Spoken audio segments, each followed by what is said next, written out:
Prepare yourselves for a battle of epic proportions between two titans.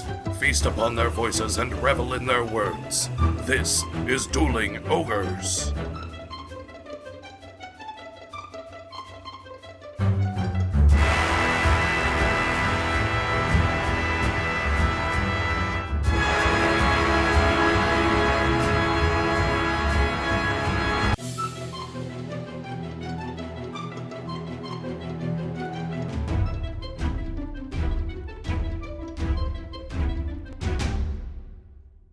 Hello, Ogres, and welcome to episode 219. Thank you for joining us, as always, on this dragony Sunday evening, Earth Day, January 30th, 2022.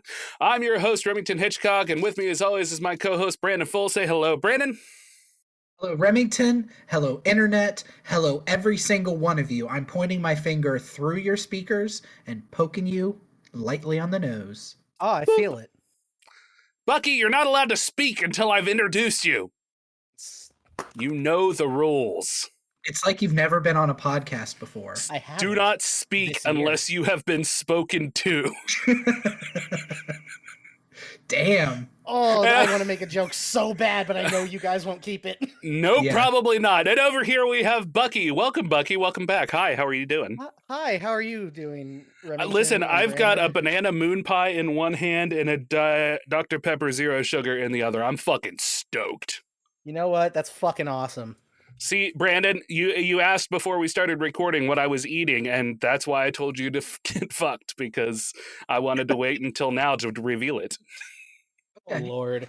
I'm feeling a lot of anger and hostility coming from you, Remington. Is it I because think- you're not able to eat this banana moon pie right now?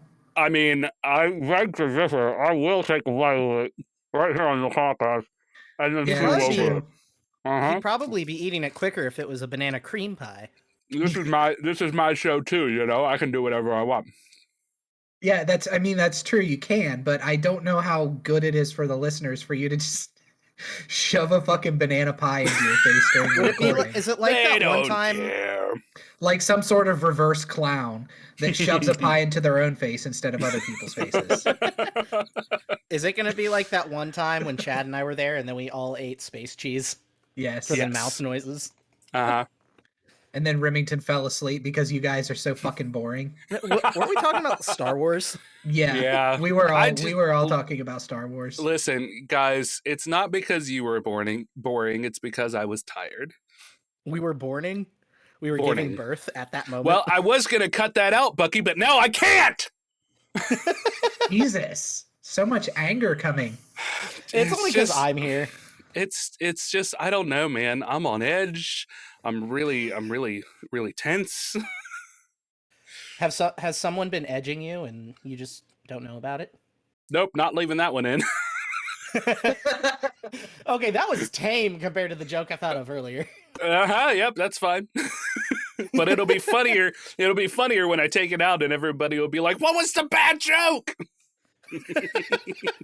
Yeah. Oh, so Brandon, tell me how Yes. you've been, what you've been doing.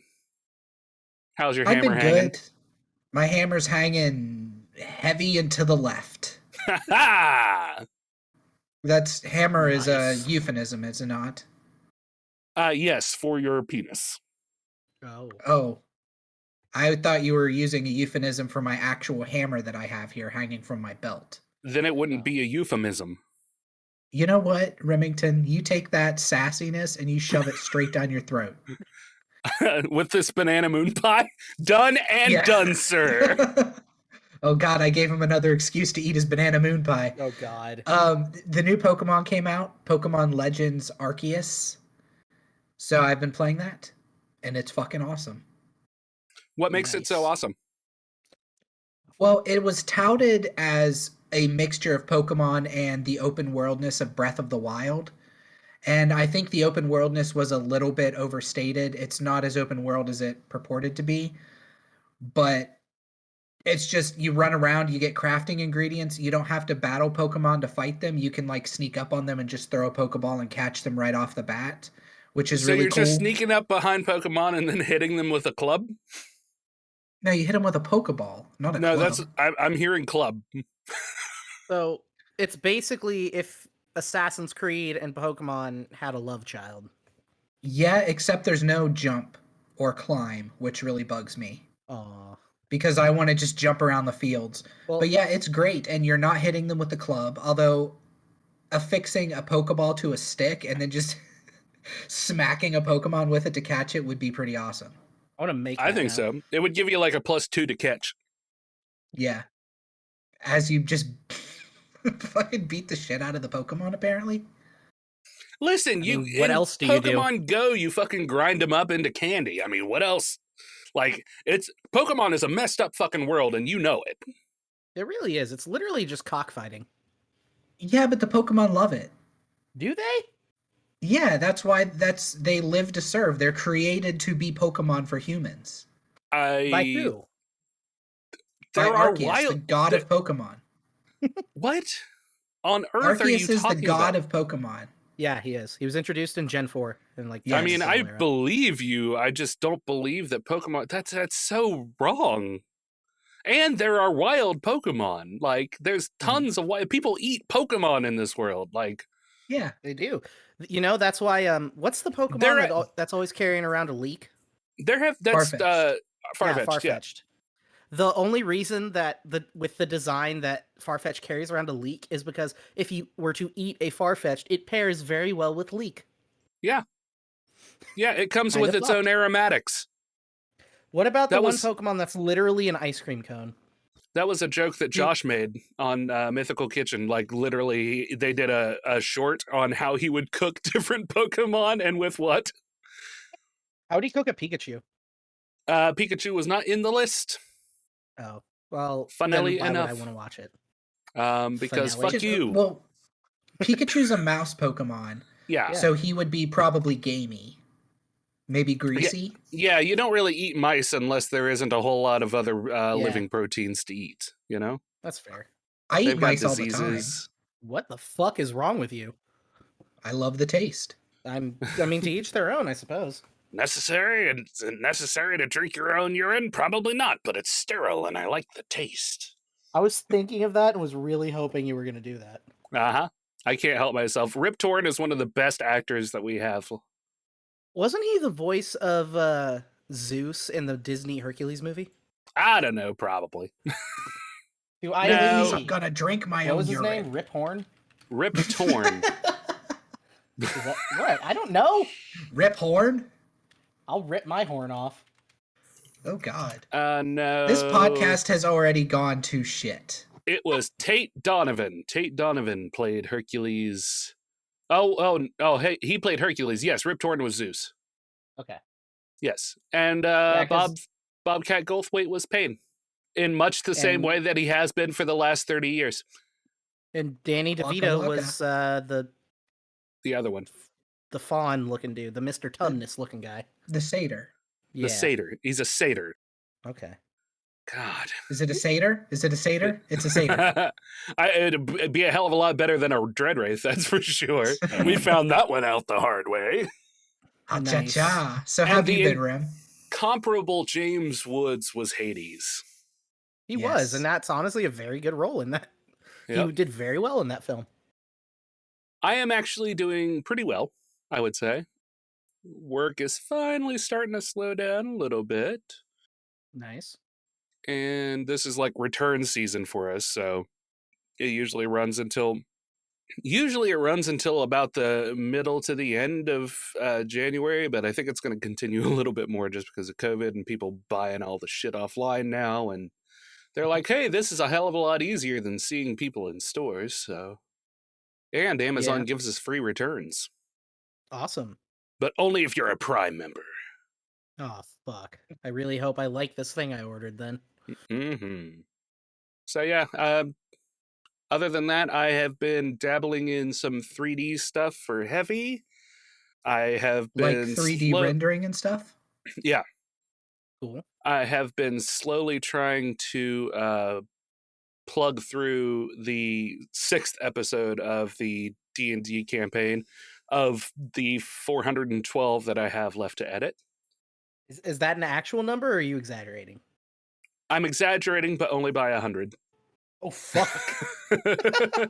I literally have no idea how many episodes we have recorded Okay, fair since enough. that. A lot, and it's probably a fucking slog to edit, isn't it? Yes and no.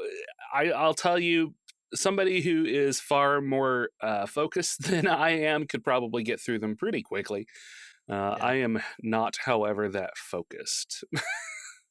Now, I do think that it'll be better once I get through these episodes where it's just my head and we start introducing everybody else's head. Yeah. Yeah. We're Just giving each other head? Just because I'll be able to, I feel like I'll be able to edit that down better and not have to do as much editing because you'll have other people to look at. Whereas I'm really having to kind of tighten everything down since it's just my head because nobody wants to see my mug for that long. Yeah. Yeah. That feels I like don't know. forever ago. Those episodes that we record feels like it was forever ago. It was over a year ago. Yeah. Episode 6 is where we lost Yellow Jacket. Oh fuck. Yeah. Jesus. Yeah. Shit. We've been We've going done- for over a year now, right? We've done resurrected that sumbitch. Yeah, a long time ago. So what do you guys want to do? Because for the listeners, we've been doing our D&D campaign, Stand for the Fire Demon, and as Remington said, we've put the first 5 episodes up on YouTube, and he's editing the 6th one.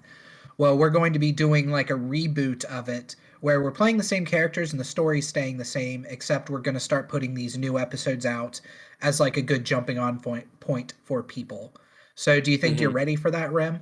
To like put aside the old episodes for a while and try to edit these new episodes as they come out? Well, I mean, I tell you what, honestly, if we have the discussion to where we try to stay on target as much as possible, and I mean, still have fun, of course, you know, and make the jokes and things, but as long as it's not shit that I have to edit out because of you know, being too risque, then Yeah. then I think the turnaround time would be pretty good on them. Like, it's just slap a beginning, slap an end on it, take out, you know, the pee breaks or whatever. Yeah. Or just not all take them at the same time, you know? Yeah. But I pee a lot. Yeah, you do. The only time we would have... We do a pretty good job with the humor not going too off kilter. Occasionally we do, but it's not so often that it's something so egregious that it's something we'd not want to put on YouTube. Yeah. Yeah. I mean, yeah, we have some sort of dark humor occasionally and some other kind of cursed humor, but I mean, it's not terrible. I've been really trying to make the campaign as YouTube friendly as possible while still sticking to the kind of stuff that I enjoy writing. And I will say, you've been doing a good job at that because I'm really enjoying the story and I'm excited to play every week. Last week when we didn't play, I got insanely disappointed because I was excited. And you're going to be so bummed out when I kill you this session. Oh, Yeah. fuck. Well, I'll play Buchenwald Jr., the bastard son of Buchenwald Anvilorm that he didn't know about, and he's just the same in every way. Wow, perfect. What's his name? That Buchenwald sounds like Jr. that sounds like the exact kind of bullshit trope that happens all the time in D&D. Yeah, it does. We're good. I am also working on a plug-in actually right before we started recording to where I can hit a hotkey and it'll create a text file of the timestamp of when things happen. Oh, that's good. Yeah, and I'm thinking about sorry Voice Meter, sorry Vincent who created Voice Meter, the French fellow who created Voice Meter. Mon Dieu. Mon Dieu. I am probably going to move away from Voice Meter. I'm going to keep all the virtual chord plugins, but the mixer itself, I think I'm going to move away from because I can pretty well do everything in OBS now, which is really exciting to me. Like monitoring everything, doing it all just in that one program. The more programs I can cut out of the chain, the better. Yeah, and that sounds like it'll be a lot easier too, especially with the plugin that you can like timestamp where like we take a pee break or yeah, exactly. one of us or like Brandon runs off to get a drink or something like that. Yeah. And doing the Or I podcast, do. it's the same way. I can just mark where the stories are right then and there instead of having to go in and post and mark them. And that'll save you a whole lot of time because you don't have to listen back to a 4+ hour or, 2.5 to 3 hour thing to do it. Yeah. Yes and no. I'll still have to transfer those into them, but I'll do it all at the very beginning. Yeah. And just put those timestamps where they need to be. And then I'll just edit from there because it'll automatically change the times when I'm cutting everything down, which is nice. And that'll work. I really want to try to take one of the videos and try to do like a funny moments montage of what we do. I just need to get the motivation to do it because right now I'm coming home from work and I'm just mentally exhausted. You're too young to be tired from work, Bucky. You know what, Brandon? I have a horrific heart condition, so I don't want to hear it. That sounds like an excuse. It does, especially considering how much you drink. A very valid excuse, though. So, Bucky, how have you been? I've been doing either shit or okay. It depends on the day. Yeah. I'm a poet, and I had no idea I was rhyming those words. Fantastic. Yes, but as is tradition, that dejected fantastic was good. As is tradition, I have a new job. There's been 3 times I've been on the podcast now where I've come on with a new job. Huh. And I'm now, like, the first time I was on, I had gotten a new job. Mm-hmm. And then when I got, like, I think a week after I got the job at the blacksmithing place I was on, and now I'm here after 3 years of that shit job. Huh. So what's your job now? I am currently training to be a CNC machinist. Which is what? So you're making parts out of metal or plastics that are very precise using computers to do it. Mm-hmm. Are you building a robot? No, he's using a robot to build other things. Basically. To build other robots. Yes. Yeah. Which, this is a very interesting thing. Unfortunately, back in November, my father passed away. Mm-hmm. And I didn't know him that well, but hey. But I found out in getting to know his family that, well, I knew he was a machinist type. He worked in a company that made saw blades. But his grandfather on his mother's side was also a machinist, which I thought was pretty cool. Yeah, that is neat. So you come from a long line of machinists. I guess. And according to them, I am the spinning image of that guy. So... Are you enjoying the job so far? Oh, yeah. I'm making a lot more money, which helps enjoy it. Yeah. I'm making enough money to the point where I don't necessarily have to worry about, am I going to have money for my bills every week? So that's awesome. Yeah, that is really cool. It's comfortable when you get to that point. Yeah, it's nice that I don't have to worry about that. Like the other day, I spent over $100 on just random shit for myself, which I haven't done in years. Yeah. Right. That's about where I'm at bills or something for my car. Or... Yeah. That's about where I'm at with my paychecks. Like I usually have about $100, give or take, that is just do whatever with money. Of course, I'm going to have to start putting some of it away and saving up for the cruise later this year. Going on a cruise? Yeah. Oh, that sounds fun. So Ginger's brother and his wife bought us a cruise for later this year in October, I think. Into September, October. Going to the Bahamas. But I have to get a passport and save up some money for... I mean, most of the stuff on the cruise is paid for. It's just like if you want to buy any trinkets or whatever. So what's your amount that you're wanting to save up to take on the cruise with you? Like, what amount of money would you feel comfortable taking? $10. Oh, Lord. I want to buy one carved statue of a man with a giant erection. You could probably buy 100%. Half of a toothbrush with that. On the Will you buy me a wooden carved statue of a man with a giant erection in the Bahamas if you find one? Yes. Yes, I will. Okay. Thank you. Unless it's over $100, and then you're out of my budget. No, don't spend more than 20. Okay. So it'll be a very small statue with a very large erection. Got it. Yeah, that's what I want. Okay.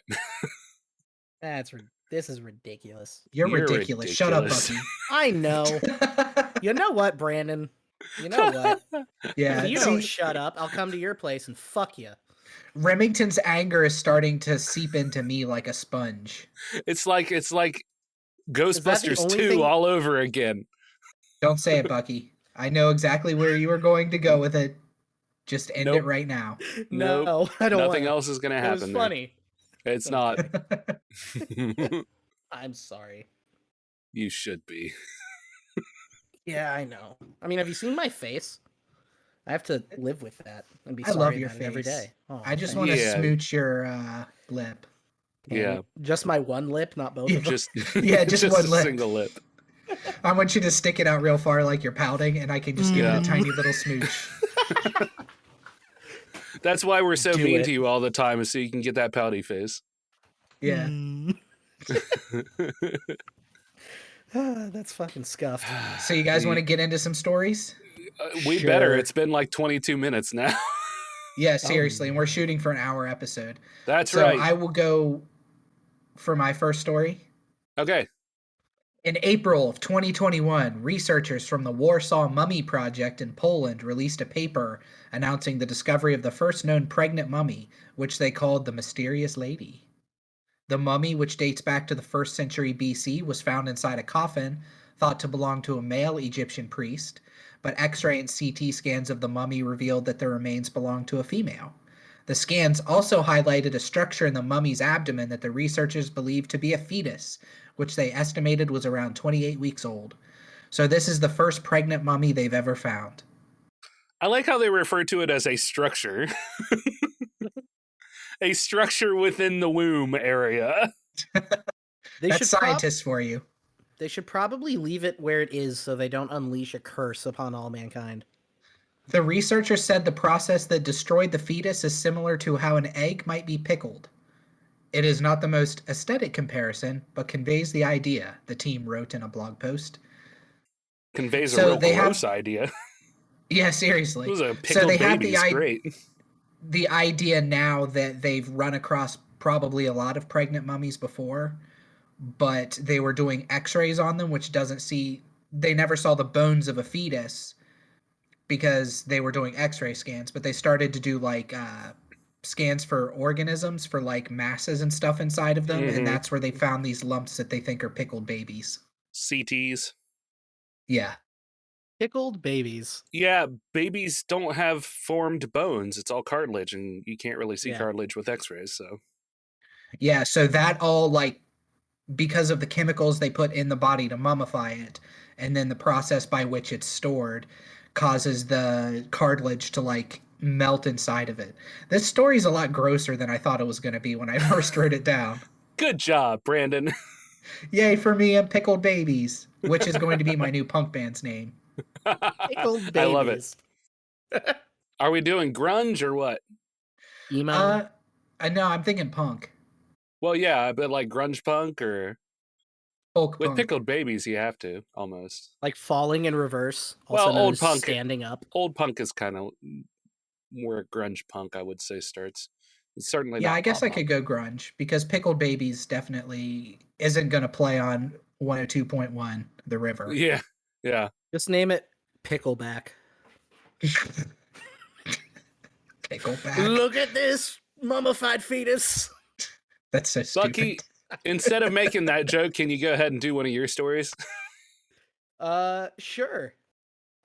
You don't have more to say about a pickled baby, Remington, Allen Hitchcock? I bet it tastes good. What else do you want from me? What? It is a really cool story. I Yeah, bet like- it tastes good. Remington Hitchcock, 2022. So you're thinking 1,000-year-old pickled baby inside of a mummy would taste good? What's the worst that could happen? You fucking die? Remington Hitchcock. What's the worst that could happen 2022?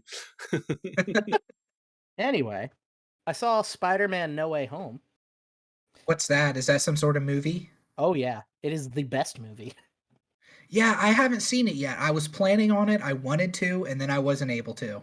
I'm sorry. Isn't it grossing Yeah. a whole heap of money? Yes. Yes, I know when the tickets went out for pre-release, it beat Black Widow's entire theatrical run within 2 hours. Woof.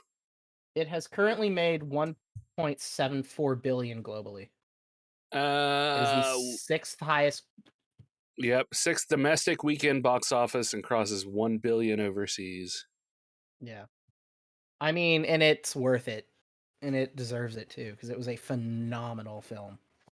Like, I've So seen it what's 4 times. you've seen it 4 times? Yes. Wow. Jesus. So what's your review of it besides it being phenomenal? It was just really do we care about spoilers? Yeah, what do you think, Rim? It's been out long enough we can do spoilers, right? I mean, if you're cool with it, you're the one who's might go see it in theaters. I've been spoiled already, so I know like the big beats. Okay. So everybody who hasn't seen it and doesn't want spoiled, skip to the next story in the description below. Don't listen to Yeah. Spiderman.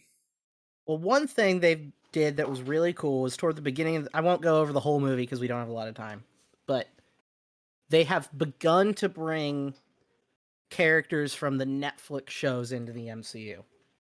In Spider-Man No Way Home, Peter Parker is dealing with the aftermath of Far From Home, which was Mysterio revealed his identity and then blamed him for the attack on London that was Mysterio's fault, but everyone believed that it was Spider-Man. And in order to help in a legal battle, Spider-Man's lawyer was Matt Murdock, also known as Daredevil, who was played by Charlie Cox, who was Daredevil in the Netflix show. So I remember when the trailer hit, people were talking about how, oh, that's Matt Murdock, and Charlie Cox came out and said, like, Yeah. I don't know what you're talking about. The scene they showed in the trailer was not Matt Murdock. Okay. It was at a different point in the film that he showed up. But it was very well done. They didn't he was only in there for maybe 2 or 3 minutes. And they didn't show a lot of him, but it's just like he's here, Matt Murdock is here in the MCU. Don't worry about it. We'll go with him moving forward. Although So I it's will that's say cool. that I did read somewhere that Vincent D'Onofrio has said so far he hasn't been approached to play Kingpin in any of the Marvel films. That's not true. Is it not? I was going to say. I was getting ready to Spoilers say that it for could be Hawkeye. bullshit. Spoilers for the Hawkeye show on Disney Plus. Vincent D'Onofrio shows up as Kingpin in the final episode. Oh, okay. Well, there you go. So, and it was very well done, and I think they're bringing him back, along with, I think Charlie Cox has been confirmed he's going to be in She-Hulk. And a show in the Echo show, which is about some blind person, or not blind, deaf person. I was going to say that would be interesting if they had a show about another blind person. And Daredevil was there too. Yeah. But it makes sense for Daredevil to be in She-Hulk because She-Hulk, Jennifer Walters, I think, she is also a lawyer. So Here it is. Vincent D'Onofrio doesn't know when he'll next do business as the Kingpin, revealing he hasn't signed on for more Marvel after Hawkeye. Oh, okay. It's very clear to them all that I really want to play this part. The actor who first played Wilson Fisk on 3 seasons of the canceled Netflix series Marvel's Daredevil says in a new interview. For the first time since 2018 and the first time in a Marvel studio production, D'Onofrio revived his role as the big guy, gunning for Clint Barton in the Disney Plus original series Hawkeye.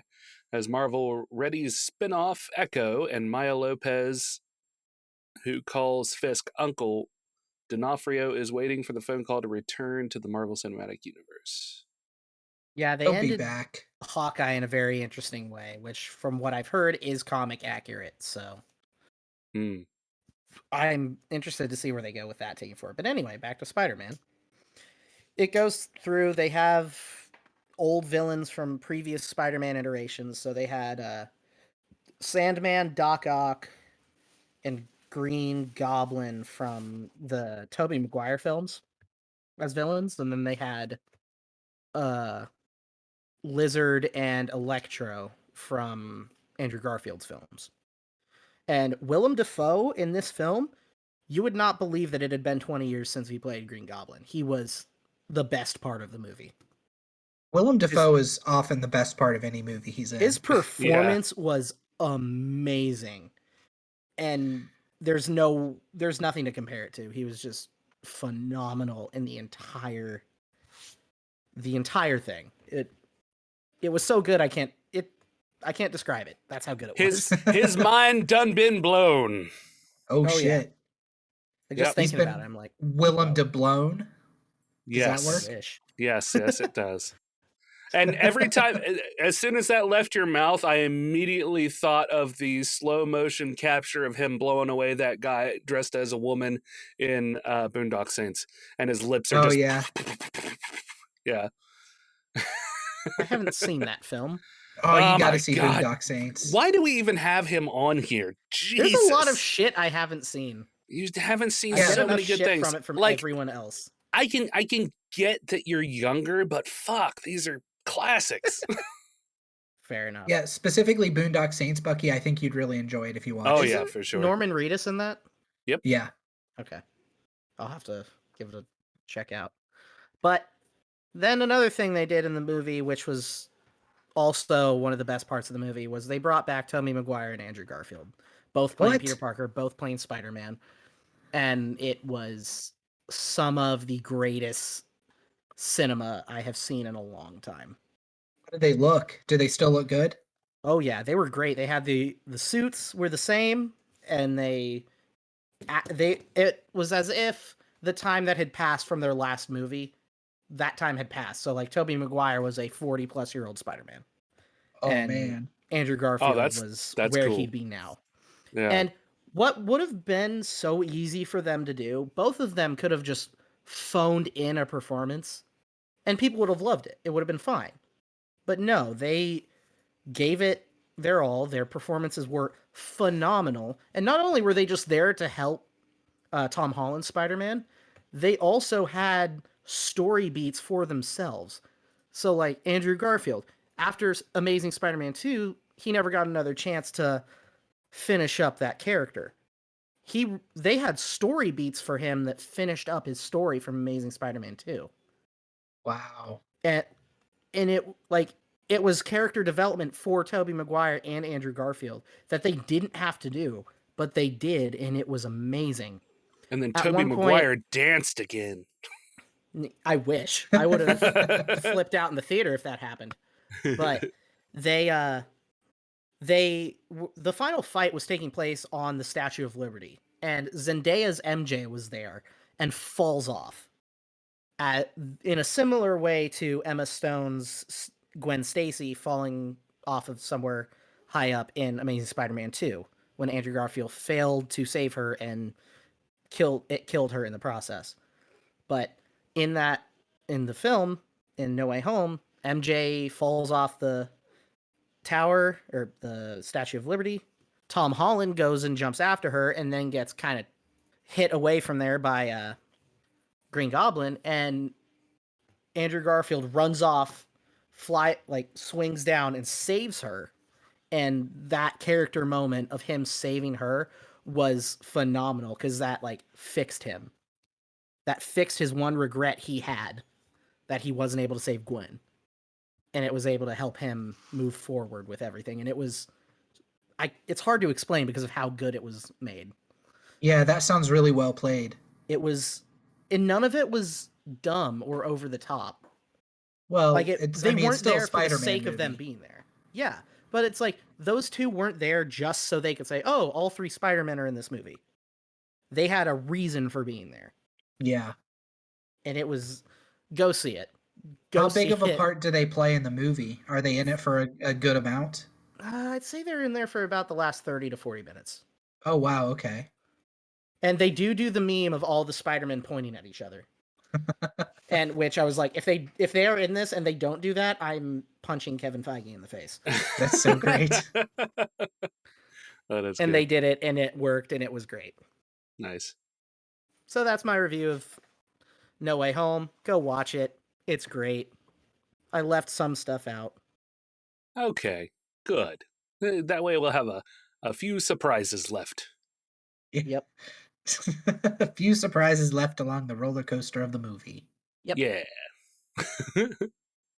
Well, Paramount Plus's live-action Halo series is set to debut on March 24th, according to a teaser the streamer shared today ahead of the AFC Championship game on CBS. At approximately the 53-second mark of the clip, you can hear the announcer state the release date. After sharing the first look March of 24th? March 24th. After sharing the first look teaser back at the Game Awards in December, Paramount Plus promised to release a longer trailer partway through today's match, which today was today. This is hot off the presses, fellas. Hot Yeah, off the seriously. presses. I haven't even seen this yet. Yeah. Paramount Plus promised to release a longer trailer partway through today's match between the Cincinnati Bengals and the Kansas City Chiefs. CBS will air the trailer during halftime, with the game scheduled to start at 3:05 Eastern Standard. We'll update the article with the full-length trailer once it drops, and it hasn't done that, so it hasn't played yet. So this is from Engadget. I just looked it up on YouTube, and the earliest one officially was from a month ago. So Yeah, so that'll be the shortened trailer. This next one will be a longer one, apparently. I wonder if Kevin's up to date on that. Kevin's our big Halo fan. I will tell you that I downloaded and started fooling around in Halo. Oh, what's it called? The newest one? Infinity? Infinite. Infinite. Halo Infinite? Yeah. Just I didn't buy it. The multiplayer is free to play, so I bought a new controller because the other one that I have is kind of gross. Not gross Sticky? like it's sticky, but gross as in like it doesn't perform well. Yeah. So Because I of bought- the fluids and stuff that have been put inside of it. Yes, Brandon, because of the fluids. So I have a new one that's not full of fluids, and it has RGB in it. Yeah, guys, yeah. Hell yeah. RGB Nice. for life. You're a true gamer now. Yeah, I am our gamers now with a Z. But yeah, I saw this. I thought it was. I hadn't actually heard of anything about the Halo TV series, so I was like, "Oh, that's cool. I want to talk about that." And now I have. So now it's your turn. Is that something you're interested in at all? I probably, just like anything, I probably won't go out of my way to watch it unless I happen upon it and then like binge it. Because I mean, we spent a lot of time in high school playing Halo. Oh yeah, we just a ton of time. I used to be really decent at Halo. Yeah. And I was. How do you do on Infinite now? I am rusty as fuck. I'm still trying to dial in my my look sensitivities. Yeah. My look sensitivities, and it has vertical and horizontal now, which it used to be just your look sensitivity period. You didn't have it split up. So now I'm trying to find this like perfect match between the two, and I'm like, I don't know what I'm doing. I don't know if higher is better or lower is better. So That's fair. yeah, I'm old and I don't understand video games anymore. Yeah, I'd So- never played Halo when I was younger. I had maybe done a few like local matches with people, but I was Mhm. never good at it, and I didn't have an Xbox when I was younger, so I never played it. Yeah, But I did watch the first trailer that came out for it, and it did look pretty good. that's good. The Master Chief suit looked very well done. So Nice. Yeah, it could be interesting. I was never a huge fan of the Halo storyline. I mean, it was cool, but it never hooked me in the way that it did some of our other friends. Mm-hmm. So I'm curious to see how the TV show handles that. Although if they throw in the Flood, that'll be cool because the Flood was awesome. Yeah. And I mean, they have to, right? Like the Flood is pretty much the crux of the entire Halo story. Yes and no. It really kind of depends on where it takes place in the story. Like, is it a retelling of the series from the games, or is it like a continuation of after all of that? True. Of course, Chief would be like 112 years old by that point. So, I mean, How yeah, is he's he a like a super super soldier, soldier? but yeah, that's what I was gonna say. I mean, he is a super soldier to an extent, but So, along the same lines of the Marvel movies we were talking about, according to The Wrap, the Marvel films released in 2021 account for a stunning 30% of the total domestic box office. Wait, The say that impressive again for me. The Marvel films released in 2021 account for a stunning 30% of the total domestic box office. So the Wow. total domestic box office is $4.45 billion earned in 2021, Hmm. and Marvel movies made $1.35 billion of that. Wow. And most That's of a that was probably Spider-Man. whole lot of monies. Yeah, it lists Spider-Man, Shang-Chi, Eternals, Black Widow, and Venom Let There Be Carnage. Okay. Well, Venom wasn't in the MCU, so. But it was Marvel, I guess. So. Yeah, so they're counting Marvel films, not just MCU Okay. films. You Listen pedantic here. fucker. I've seen Thank each you, of those Brandon. films Thank in you. theaters this year. You pedantic fucker. That was better than anything I was getting ready to come up with. I like it. Marvel's films, including Avengers Infinity War and Black Panther, accounted for 18% of the domestic box office in 2018. So Mm. they're up from 2018 to 2021. They went from 18% to 30% of the box office. I will say Marvel's films are generally pretty consistently good, I'd say. This year, though, I noticed a very sharp drop in quality. Oh, yeah? Do you Yeah. think it's just because they're characters that you don't care as much about? No, because up until this year, I enjoy every Marvel film I go to see, right? Mhm. Black Widow, I had my issues with. It was fine, but there were no stakes to the movie at all because it takes place before Endgame, and so she can't die. Okay. And it was just the how long we had to wait for it. It was not worth that. It wasn't worth the wait. What they should have done is had her die, and then they open up like a cloning vat, and they're like, here's the real Black Widow. But Avengers. I will say the best part of Black Widow was the Florence Pugh, who plays her sister, and she was the best part of the Black Widow movie, and she was in Hawkeye as well, and she was great. Does she After that, play does she play Black Widow in Hawkeye as well? the new version, yes, Okay. and she is honestly just a very endearing character, and Florence Pugh does a very good job portraying her, and I cannot wait to see more of her. We've talked about it quite a bit, Remington, on this podcast before, whether Mm-hmm. Marvel movies are going to hit a tipping point, like a saturation point. Yeah. Do you feel like they're there? I don't know. They do have a formula to them, but there Absolutely. are enough different characters to tell different kinds of stories. Yeah.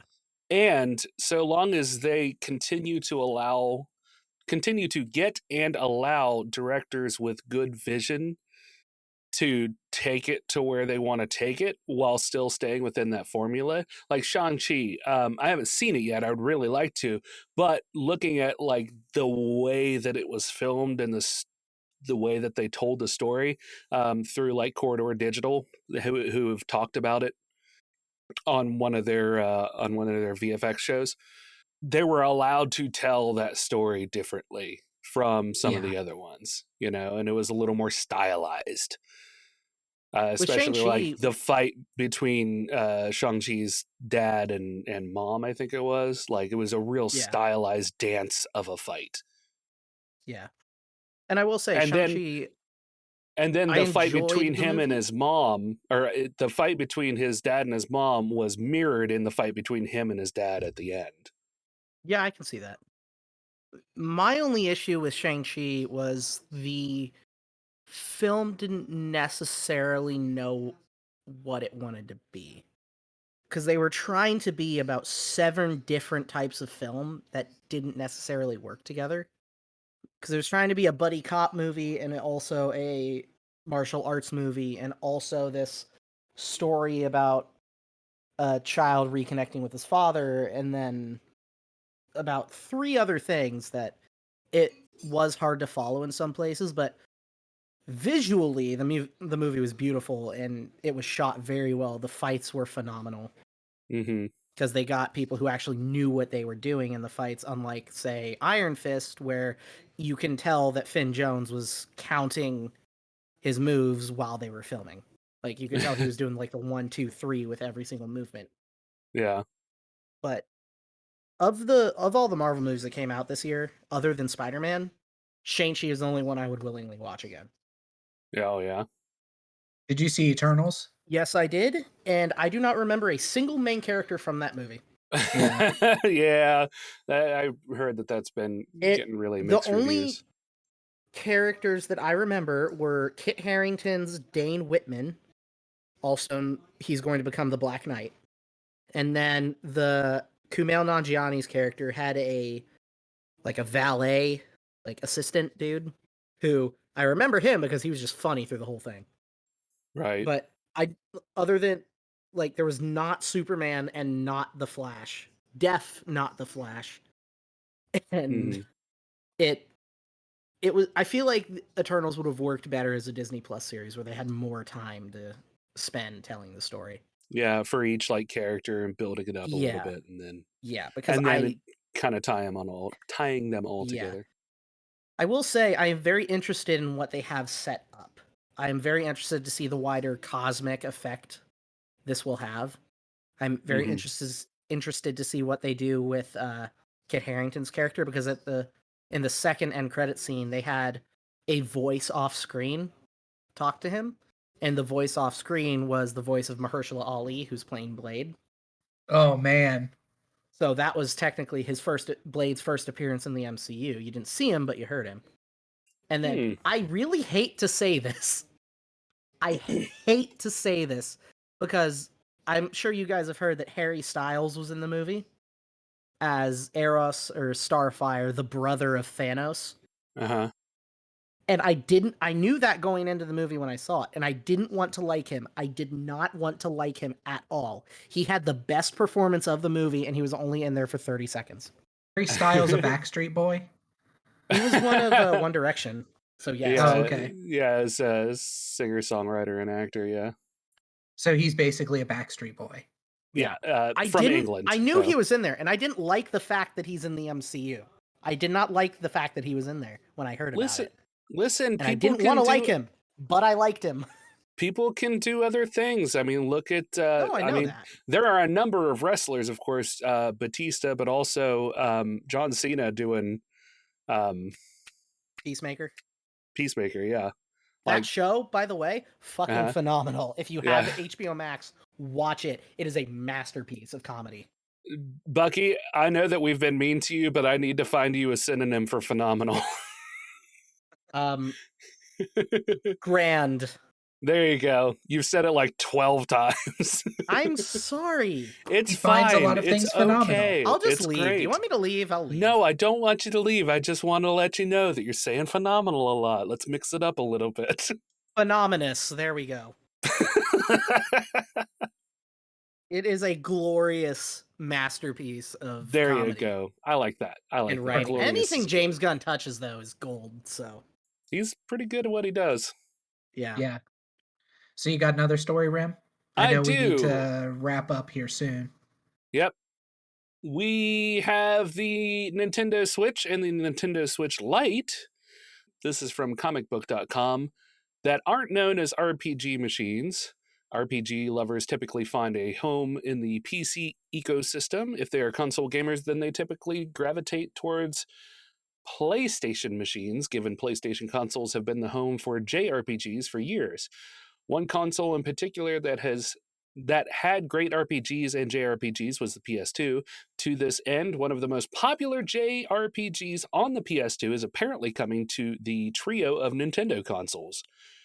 The game in question can be traced all the way back to 2008 when it debuted via the PS2, Atlas, and Sega. In 2012, an enhanced version of the game came to PlayStation Vita and since has come to PC.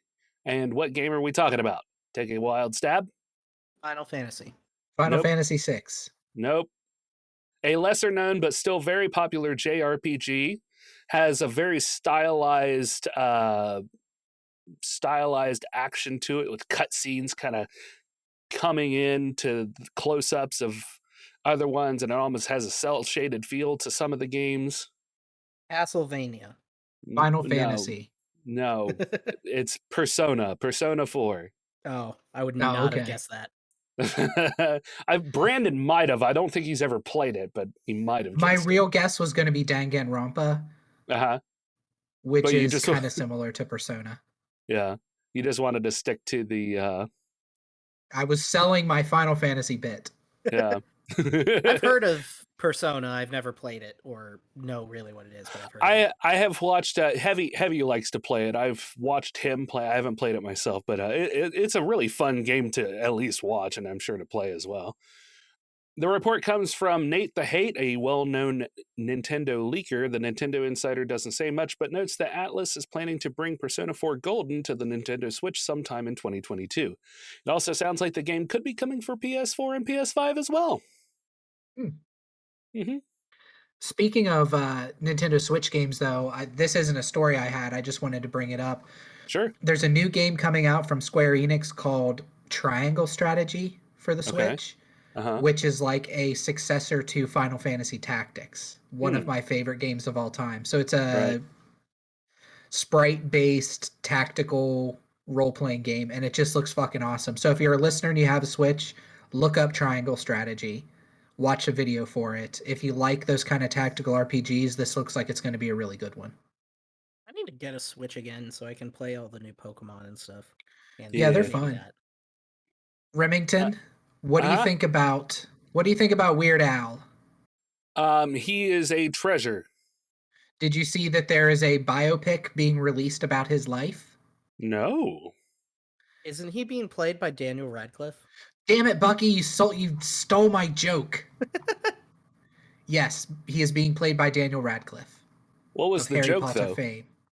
There was no joke. I just wanted to yell at Bucky again. Everyone wants to yell at Bucky, it's okay.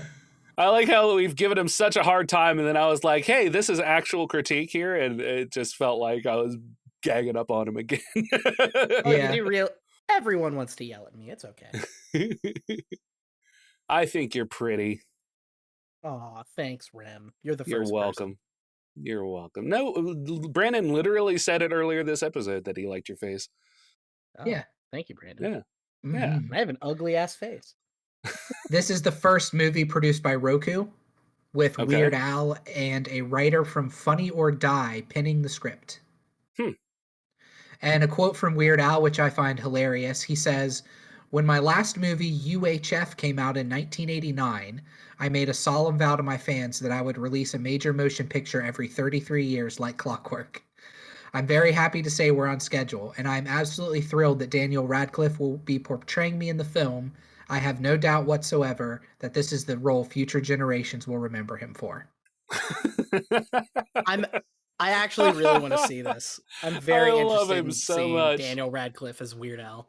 Yeah, well, and from what I've read, there's scant few information out for it so far, but from what I've read, it's going to be like telling Weird Al's life story, but in a very outlandish way that's just full of lies.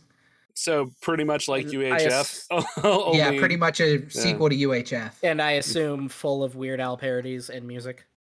I hope so. I want to see I don't Daniel know. Radcliffe. It's been a long do time the, since... White and Nerdy. Right? It's been a long time since I watched UHF. Was there any actual music in that? Oh, yeah. Okay. I I don't couldn't even know remember. what that is. It's literally been so long since I've seen it. I don't remember much of any of it. Just like UHF a few is a pretty good sparse movie. scenes. It's Weird Al's, when Weird Al was like kind of at the height of his popularity in the 80s, in the late 80s, he did a movie called UHF where he's like a burger flipper who buys a Radio TV studio. Or a TV studio, Is it that's right. it's a TV studio that's going out of business, and he has to fill it up with all kinds of programming, and it's ridiculous, the programming he has. Conan the Librarian is my favorite. The librarian. Yeah, a guy, it's like a dude dressed up as Conan the Barbarian in a library, and a guy walks up to him and is like, "My book was late, I'm sorry," or something like that. But Conan takes his fucking broadsword and just cuts the guy in half. Oh my God, I need to see that. Yeah, it's funny. There's the Wheel of Fish. There's Spatula City. It's really good. It's worth checking out. Yeah. And my final bit of story before we get into what Bucky and Remington have left is Anthony Daniels is expected to be returning as C-3PO in Star Wars: A Droid Story for Disney Plus. Hmm. I haven't heard of that one.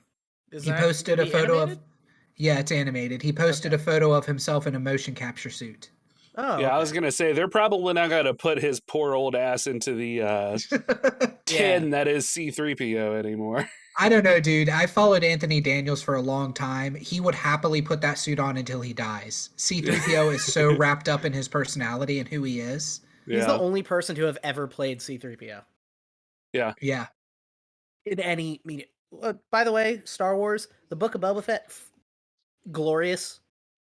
See, Yeah, I can't have wait to heard, catch up on that. phenomenal. I have but heard other things. It has its issues, and it's a lot of. They're really expanding on Boba Fett's character, and they're making him to be this person who a lot of people don't think Boba Fett is. But also they're saying that when he only had 3 minutes of screen time across 3 movies.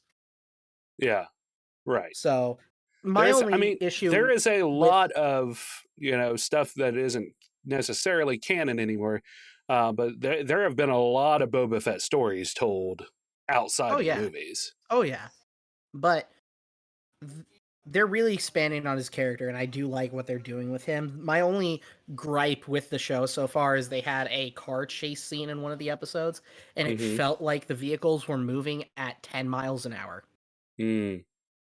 And it just felt like the slowest chase imaginable, and it was the future, man. Maybe ships go slow in the future, or in the past, I guess. Yeah, it was a long time ago in a galaxy far, far away. Yeah, but I will say the majority of it is great. They do expand on like the Tusken Raiders and like the Sand People. They expand on that culture a little bit, and it's super interesting. And that like Dave Filoni and Jon Favreau, when it comes to Star Wars, can do no wrong in my eyes. They are great at what they do for the story. Yeah, Book of Boba Fett is one that once I've said before, once all the episodes are out, I'm gonna get Disney Plus for a month and just binge on it and Mando. You should you and I should record a podcast on it. Just reviewing Book of Boba Fett? Yeah. Okay, yeah, we can do that. Yeah. And you also need to watch all the Disney shows, or the Marvel shows, rather. Yeah, I know. I just don't sit down and watch TV very much. I don't even really watch YouTube. I'm either listening to music or playing on my Xbox. That's fair. That's pretty much my entire life if I'm not working or recording a podcast. That's fair. Yeah. And do you have any more stories, Rim? I do. My final story is the at-home COVID-19 tests could be more affordable thanks to your smartphone. I thought this was a really neat story, so I wanted to touch on it, even though everybody's tired of hearing COVID bullshit. What the fuck is COVID? Ever since the Omicron variant arrived in the U.S., there has been a testing shortage in the country. Stuck between long lines at dedicated clinics and overly expensive at-home tests, many Americans have understandably given up the idea of getting tested to ensure that they're not sick with COVID-19. However, a solution to some of those problems could be on the way. In a newly published paper spotted by Gizmodo, researchers from the University of California, Santa Barbara detailed a system you can start using for about $100 should you already have access to a relatively modern phone. What's more, they say early results show their process is nearly as accurate as a PCR test, and thankfully doesn't involve tickling your brain. In its current iteration, the system involves downloading the team's Back to Count app to your phone, as well as making use of a hot plate and a cardboard box with an LED light. When you need to test yourself, you place a saliva sample on a testing kit that costs you about $7. You then drop a reactive solution that makes it easier for your phone's rear camera to detect any viral RNA in the sample. The solution turns a bright red as it bonds with the viral material in your saliva. The Back to Count app then conducts a real-time analysis based on how quickly the solution turns red. So this is a phone app that you pay for to do this?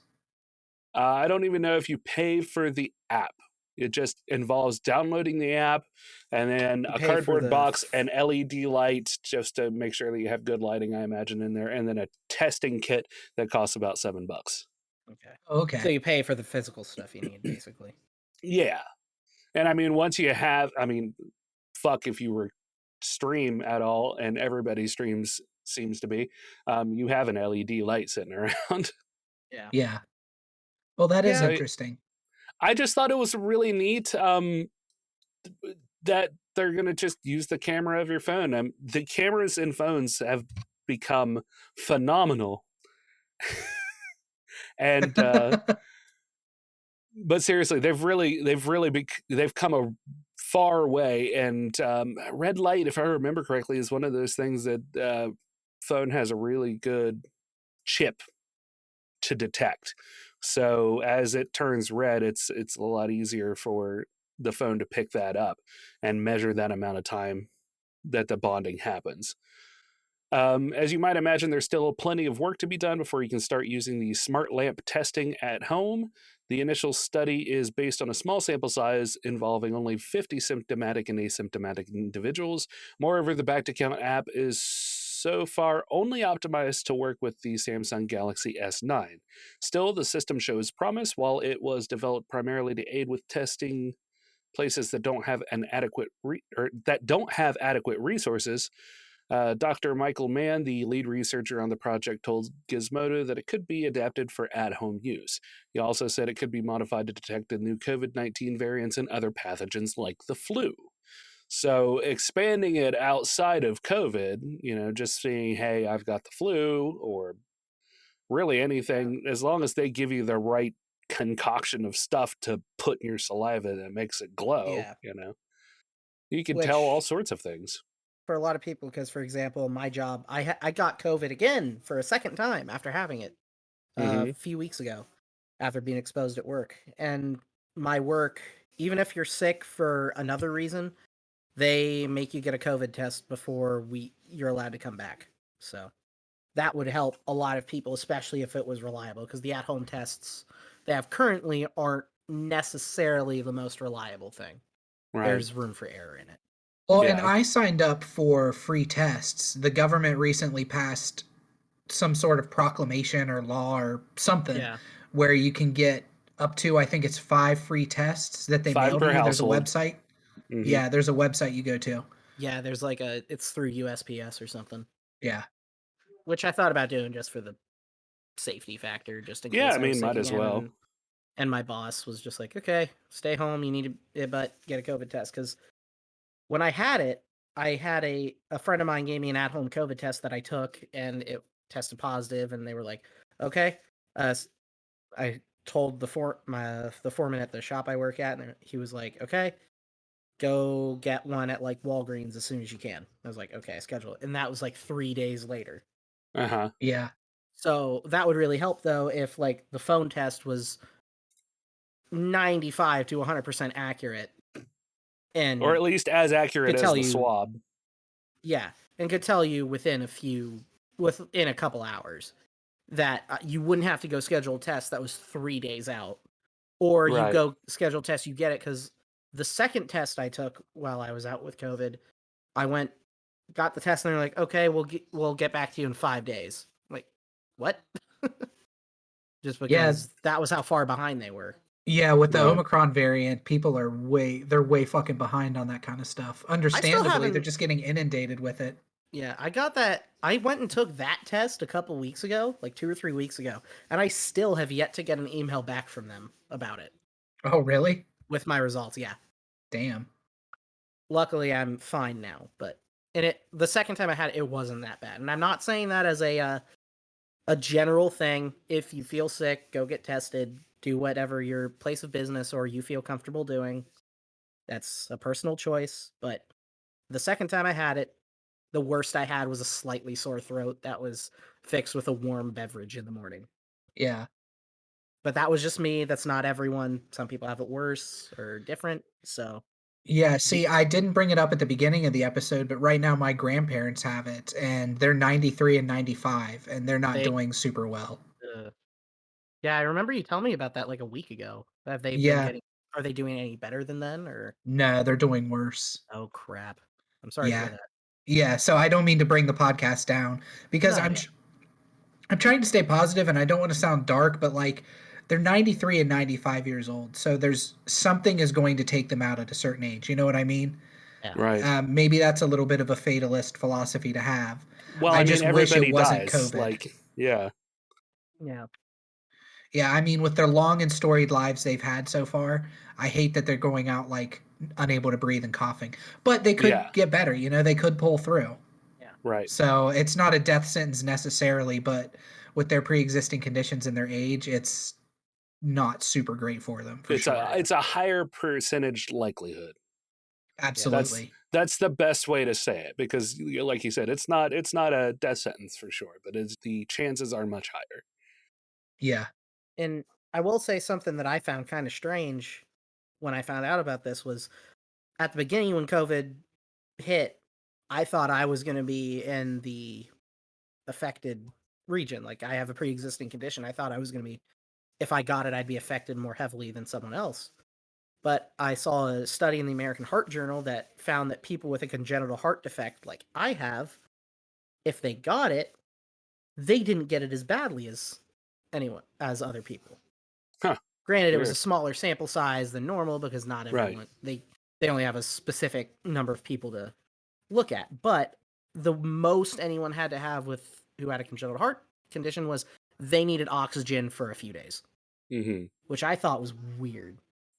But Well, it's like when know. Ginger and I had it back last December. She has multiple sclerosis, has next to no immune system, especially at that time. She had none. Yeah. And it hit me harder than it hit her. So it's different for everybody, which is something we've talked about ad nauseum on this podcast. But still, you know, it's just it hits everybody differently, and some people who are as healthy as a horse would keel over from it, while somebody with a congenital heart condition does a whole lot better. Which is weird to me, but fair enough. Anyway, So that's our COVID talk. yay, COVID. Our bright when will it fucking end? We don't know. Our bright, exciting COVID talk. That's right. I should have started that one earlier. Yeah. I do want to mention real quickly. Do you have another one, Bucky, or are we done? I have 2 show teasers I wanted to talk about. Okay, let's go ahead and do them then. We'll bring it back up and then we'll take it back down. Oh, good. Okay, I'm gonna stream this to you guys. Okay. But the Lord of the Rings Amazon series recently came out with a teaser with a title release. And I thought, I'll get into why I thought it was cool. And I know I've talked on the podcast before how I'm very hesitant about the series. But I will say I did really like this trailer, mainly because of the behind the scenes video they did on it. But I will play this trailer real quick for you guys, and that was the teaser for that. And the cool thing I wanted to talk about for that, I did really like the teaser. And the reason I like the teaser is that none of that was CGI. Yeah. Yeah, Rim called it very early on. Yeah, none of that was CGI. I mean, they might have used a computer to enhance stuff or they something did, like that. But for sure. But yeah, as far as the actual I have the behind the scenes go for it. Video pulled up here. Okay, I was going to say the words at the end were 100%, but no, they were real. They just used a different... Yeah, they had just used a different...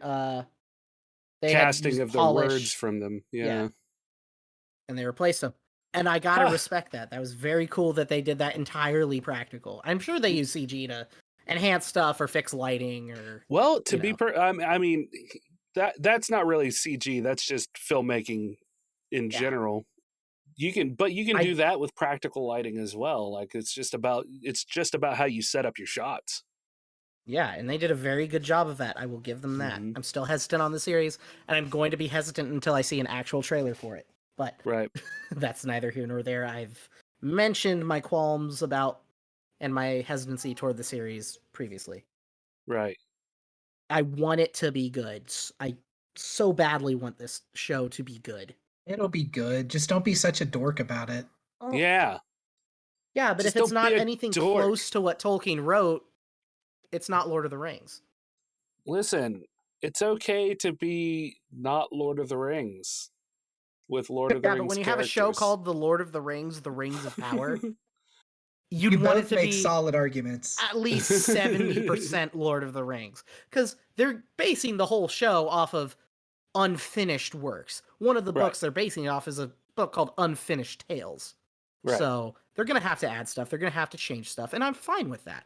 It's just a matter of, are they going to do the changes in line with something that Tolkien would have done, or something that would make sense in world or with Tolkien, or are they going to go with whatever the fuck they want?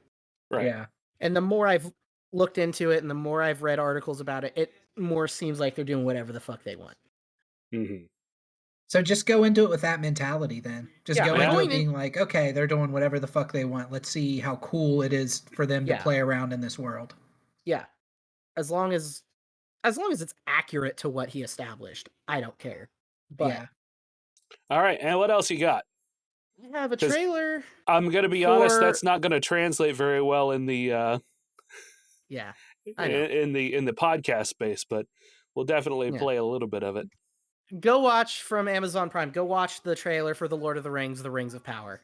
Go Yeah, or watch find it on YouTube. It's Yeah. all practical. It's on YouTube. I'm sure Rem will link it in the description. It'll be Yep. great. The trailer's great. I will give it that. Next on my list of 2 teasers, this is a teaser trailer for the Marvel Studios show Moonknight, starring Oscar Isaac as the titular character. Titular. Tit. But anyway, you guys ready for this one? Yep. That was the Moonknight teaser. Hmm. And I got chills watching that. Yeah, that looks awesome. It really does. Moonknight, as far as the comics go, is a really weird one, isn't it? Yeah, I haven't read any of the Moon Knight comics, and I don't know that much about him, but in layman's terms, he's basically Batman if he had dissociative identity disorder Okay. caused by an Egyptian god. Right. Because comic books. Yeah. Yeah. But I will say the suit looks great. Oscar Isaac is a good actor from everything I've seen him in. This would be his 3rd Marvel role now. So what were the other 2? I'm very interested in this. He was Apocalypse in X-Men Apocalypse. Oh yeah. Oh yeah, I forgot. And then he's also the voice of Spider-Man 2099 and Into the Spider-Verse. Okay. I was gonna say I knew he was something, or I knew at least one of them, Yeah. but I couldn't remember it, and that was the X-Men one. But I will say the suit looks great. I'm interested in the story, especially because I don't know anything about the character. I like learning stuff like that through these movies and Mhm. shows and stuff. Like that had the same vibe as like the Robert Pattinson Batman trailer to me, or similar enough. Yeah, something darker. Yeah, which is funny because honestly, if you took away the dissociative identity disorder part, Moon Knight is basically just a Batman. Yeah. The only difference Yeah. is Batman wears black, so the people don't see him coming, and Moon Knight he wears the white outfit so that the enemies see him coming, Mhm. and they That's know cool. that they're fucked. So, Well, that and Batman wasn't given powers by a Egyptian god. Egyptian god. Yeah. Yet. Which I don't Yet. know if in the show they're going to say that it was an actual Egyptian god or if it was an alien, i.e. Stargate, how they did it in that franchise. I honestly Mhm. hope they go Egyptian god. I hope they go straight up. Yeah. The Egyptian gods are real.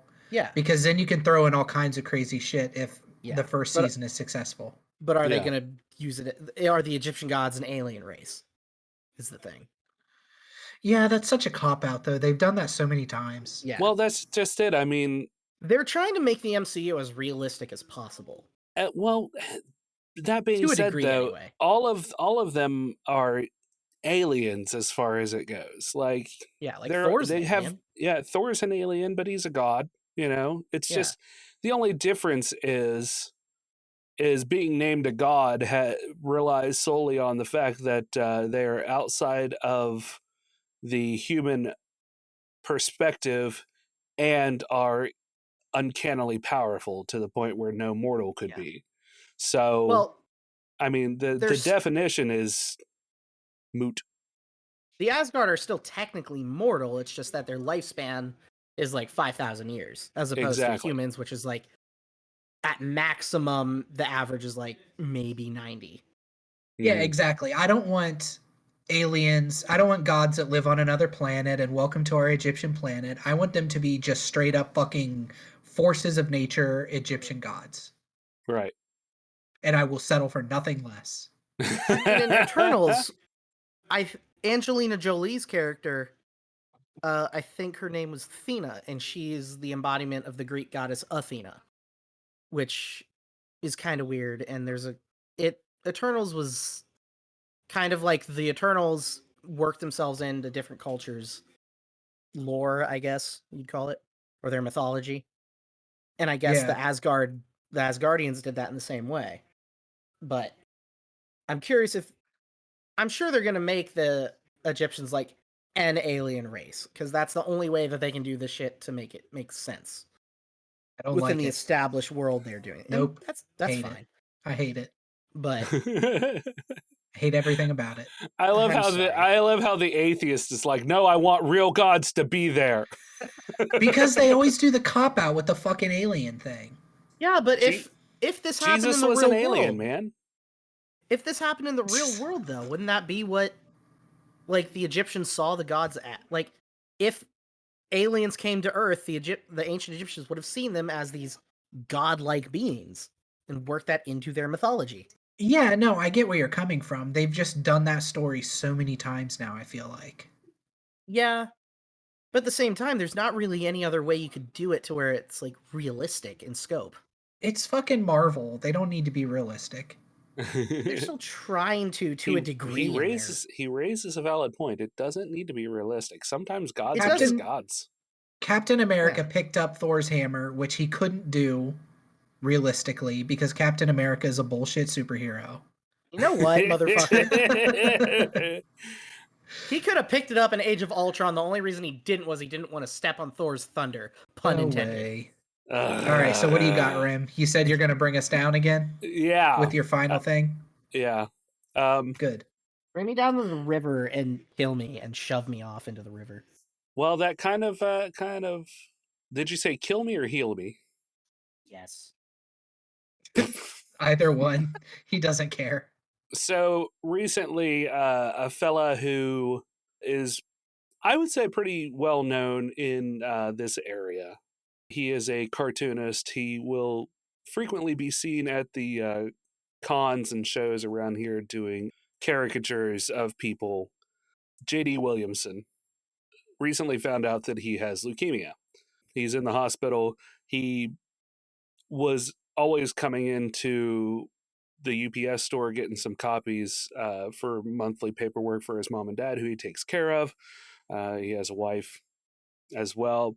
And not only with the COVID shutdowns causing him to lose out on income because his income is being a cartoonist and doing those caricatures and stuff, now they have medical bills that are stacking up. So she created a GoFundMe. It is a lofty goal, but if you could all pass it around, everybody chipping in $5 or $10 here, it is definitely a goal that's doable. Right now, it's a $60,000 goal. It's to help to pay for medical bills, let them keep their home, pay other bills, etc., and so on. It's basically straight up, supporting them being able to still live. Right now, it is at $11,870 with 185 donations so far. I will put a link down below. He is a super sweet man. He will absolutely talk your ear off if you let him, but he is loving and nice and kind about everything that he does. So, Yeah, I've met him a few times at different cons that I've gone to, and he's always been nothing but pleasant to me. yeah, he's a character in his own right for sure. So, Yeah, if you find it in your heart to give to a stranger, if you're listening outside of this area, like I said, link will be down in the description below. Much appreciated. Help this very kind man and his family to keep trucking. absolutely. And other than that, I think that wraps us up. Yeah. Yeah, I think so. I've gone through all my stories. Sweet. If you have any questions or comments, or you'd like to hear yourself on air, you can call us at 978 DU-OGRES. That's 978-386-4737. You can also reach us on Twitter at Dueling Ogres. Email us at duelingogres@gmail.com, or leave a comment on the Facebook page like these nice people. Brandon, go. I had forgotten again to have it pulled up, so give me 1 second. What the fuck? Damn it. I know. I'm almost there. Okay. Dare you. So our comment is from the Viscount Terry W. Irvin II, who says, "Thanks for remembering the AI/patent article, Brandon. I disagree with Rem. I think that the person credited with writing the AI software program should be eligible for any patented items devised or created by the AI." He also says, "Fuddle around, Remington. Is that one of the technical skills you list on your resume?" Yes. And then Mumphrey comments and says, "Would that be a slippery enough slope to allow a mentor/teacher to claim patents of his students as well?" And Terry replied, "An AI is a software program, not a person."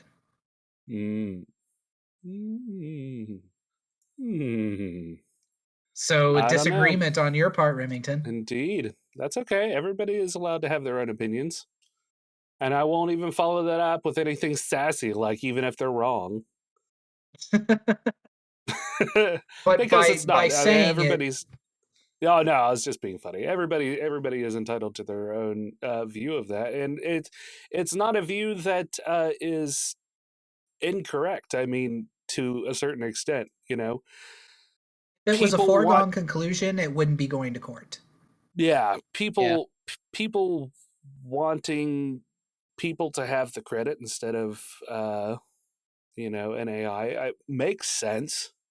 Yeah. I just think that it's, whether the proposition is scary or not, I think it's due an AI if the AI is the one who had the idea, you know?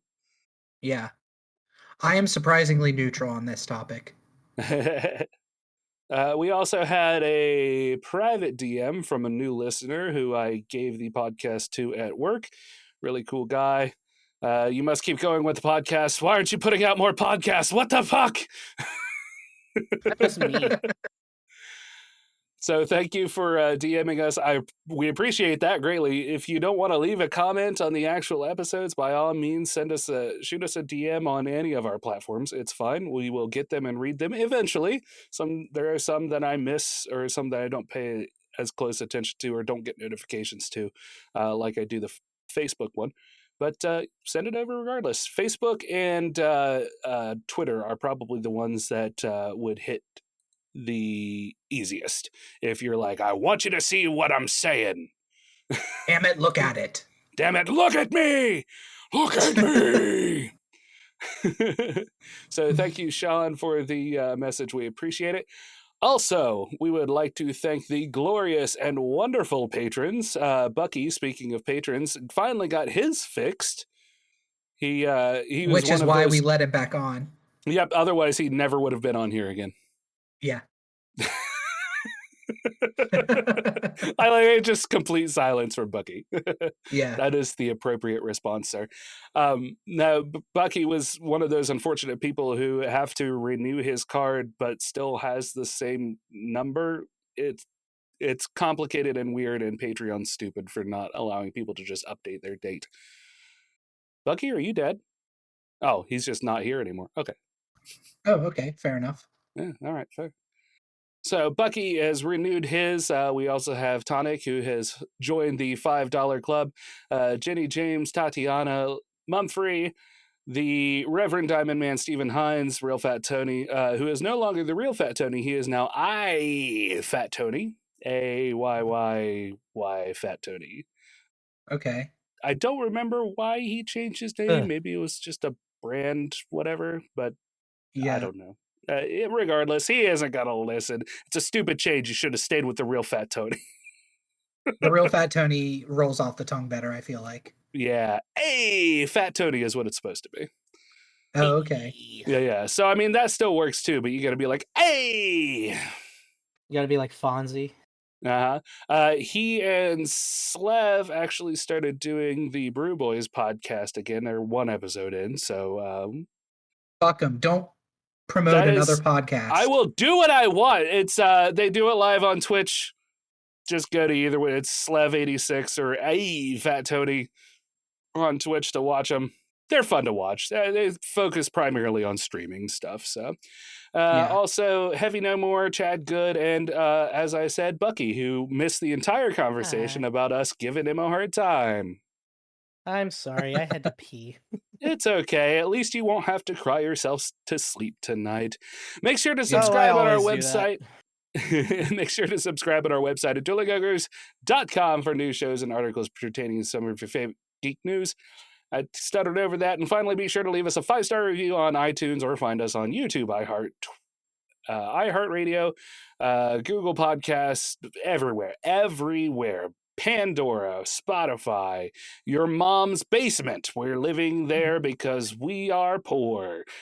Rent is expensive. Rent is expensive. And your mom makes good tater tot casserole. She does. And she also has good tater tots. Remington. Remington Allen Hitchcock. Not again. She's a sexy cougar. So until next week, Ogres, keep your gloves blunt. No. What? No? If you're still listening, I need to plug the other podcasts I'm on now, Remington. This is going to be a new absolutely. thing. Yeah, go for it. I do a podcast called We're Probably Not Okay that you can find on every podcast app that you can find Dueling Ogres on. Bullshit. We also... Suck it, Remington, with your Dueling Ogres. We also do, on the We're Probably Not Okay feed, we also do one called We're Probably Not Monsters, where we play Monster of the Week, a Powered by the Apocalypse style role-playing game.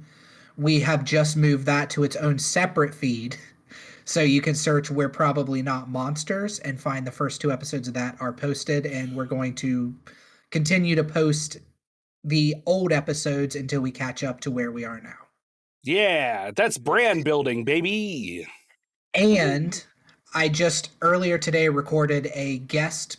I was a guest on a podcast called the RPG Academy with actually Mumphrey and another guy who runs the podcast, where we brought 3 separate Kickstarters that we were interested in. So 9 Kickstarters total, and we discussed those. Wow. Oh, so by the time this episode comes out, the RPG Academy episode will have released because he's releasing it, he said, tomorrow. Sweet. That's awesome. How long really was cool that one? That's three different things. How long was that one? We kept it to a little over an hour. So like maybe an hour and 10.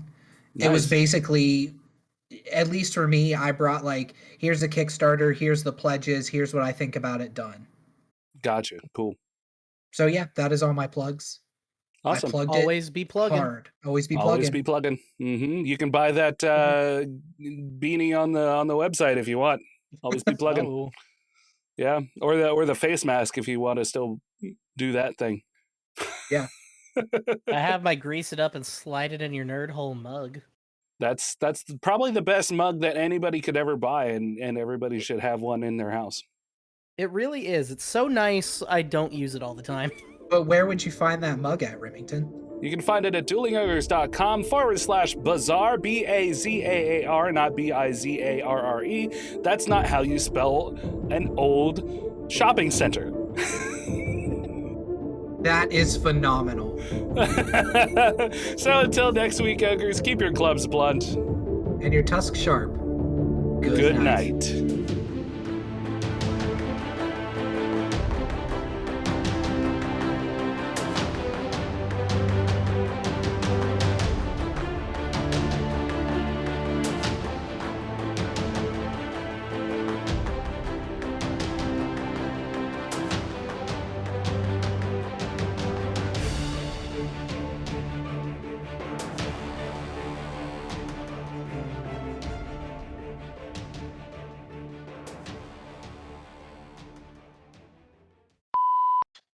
Recording has started. Oh, I thought you've been recording this whole time. No, I lied. I'm full of lies, Bucky. Never trust anything I say. Son of a bitch! Yeah, way to clip. dumbass. Yeah, you clipped pretty. Yeah, you piece of shit. How did you get so fucking stupid, you dummy? Oh, probably because my mother is the one who gave birth to me. Ah. All right, That here was we just go. scuffed. If it's too loud, yell at me. Ah! Okay. I haven't even hit play yet, Brandon. Okay.